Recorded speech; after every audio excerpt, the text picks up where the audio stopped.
तो दोस्तों आज हम दो लोग बैठे हुए हैं, ये देख रहे हैं सरस्वती की दुनिया में बैठे हुए हैं। तो इसमें सरस्वती की दुनिया में आज हम बात करते हैं भारत की। भारत का जो है जो तिरंगा झंडा होता है, आपने देखा होगा। इस झंडे में अभी तक हम लोग कहते चले आ रहे हैं कितने रंग होते हैं भारत के झंडे में। रिंकू भाई पूछते हैं रिंकू भाई से, भारत के झंडे में तिरंगे में कितने रंग होते हैं? सर भारत के झंडे में 4 रंग होते हैं। बता, अरे ये भाई साहब बता रहे हैं कि 4 रंग होते हैं। 4 रंग कैसे होते हैं भैया? 4 क्यों होते हैं? आपने 3 तिरंगा उसको बोलते हैं, लेकिन आपने देखा होगा पहला रंग होता है जो वो केसरिया होता है, और जो दूसरा रंग है वो सफेद होता है, व्हाइट होता है, और तीसरा जो है आपका हरा रंग होता है। हम लोगों ने तो आज तक जो है 3 ही कलर पड़े हुए हैं, लेकिन जो उसका अशोक चक्र होता है सफेद, उसमें नीले रंग का होता है ये भाई साहब 4 रंग होते हैं। तो ये भाई साहब ने बताया है कि तिरंगे में 4 रंग होते हैं। कैसे 4 रंग होते हैं? पहला ऊपर की जो पट्टी होती है वो केसरिया कलर की होती है, और जो दूसरी पट्टी होती है वो शांति का प्रतीक होती है, आप समझ रहे होंगे।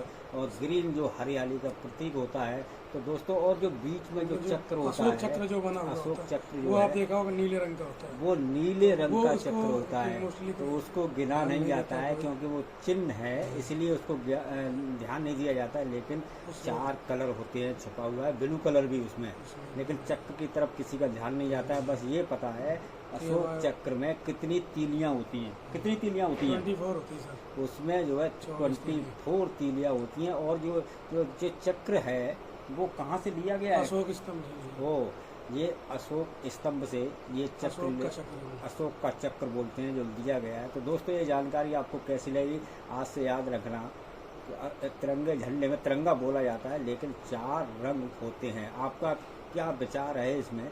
ये 4 होते हैं, 3 होते हैं? कमेंट में लिख करके जरूर बताएं। तो दोस्तों अब बढ़ते हैं एक अगले सवाल की तरफ। एक है टेबल टेनिस। टेबल टेनिस सबसे पहले कहाँ खेला गया था? दोस्तों सबसे पहले कहाँ खेला गया था बताओ रिंकू भाई। सबसे पहले टेबल टेनिस जो है आपका इंग्लैंड में खेला गया। हाँ ठीक है। इसका दूसरा नाम जो हम हिंदी में कह लें या दूसरा नाम अच्छा हाँ, तो इसका दूसरा नाम क्या बोलते हैं? दूसरा नाम पिंग पोंग बोला जाता है। इसे पिंग पोंग के नाम से भी जाना जाता है। तो दोस्तों आपने देखा इसको जो है टेबल टेनिस को हिंदी नाम तो नहीं है, लेकिन इसको जो है पिंग पोंग के नाम से जाना जाता है टेबल टेनिस को। ये इसका दूसरा नाम है पिंग पोंग। अच्छा अब तीसरा सवाल क्या है? अब ये मतलब चीन का जो है राष्ट्रीय खेल हो गया है। हाँ हो ये अब जो है राष्ट्रीय खेल जो है चीन का राष्ट्रीय खेल माना जाता है इसको। जैसे अपने यहाँ भारत का जो है, भारत का कौन सा राष्ट्रीय खेल? हॉकी। अपने भारत का है फील्ड हॉकी। अच्छा भारत का राष्ट्रीय खेल जो है हॉकी है। चाइना का राष्ट्रीय खेल जो है पिंग पोंग यानी टेबल टेनिस। टेबल टेनिस तो आपने देखा ही होगा।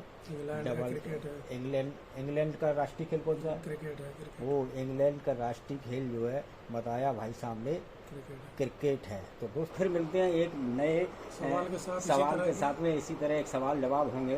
ये थोड़ा सा नया तरीका है और आप लोगों को भी समझ में आ गया। ऐसे सवाल अगर आपको दिमाग में आ रहे हैं तो कमेंट में लिख करके जरूर पूछें। तब तक के लिए नमस्कार।